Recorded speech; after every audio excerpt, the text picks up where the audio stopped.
নগদ নিবেদিত অর্থনীতির খবর।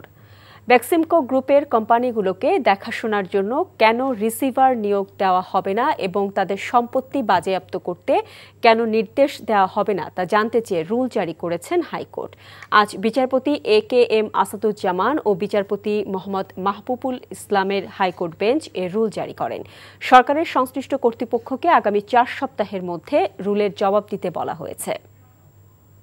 বাংলাদেশ ব্যাংক যাতে বেক্সিমকো ফার্মাসিউটিক্যাল লিমিটেড এবং অন্য সকল বিজনেস প্রতিষ্ঠান মানে ব্যবসায়িক প্রতিষ্ঠান অফ বেক্সিমকো গ্রুপ এবং সালমান এফ রহমানের মালিকানাধীন প্রতিষ্ঠানের লোন সংক্রান্ত ব্যাপারে তথ্য প্রদান করেন, কেন তথ্য প্রদান করবেন না সেই মর্মে রুল জারি করা হয়েছে এবং নির্দেশনা হিসেবে প্রদান করা হয়েছে যে রিসিভার অ্যাপয়েন্টমেন্ট করার জন্য পদক্ষেপ নিতে বলা হয়েছে যে যাতে বিদেশ থেকে পাচারকৃত অর্থ এই বেক্সিমকো গ্রুপের ফেরত আনার জন্য ব্যবস্থা গ্রহণ তারা করে এবং এই মর্মে যাতে 4 সপ্তাহ পরে একটি রিপোর্টও দাখিলের জন্য বলা হয়েছে।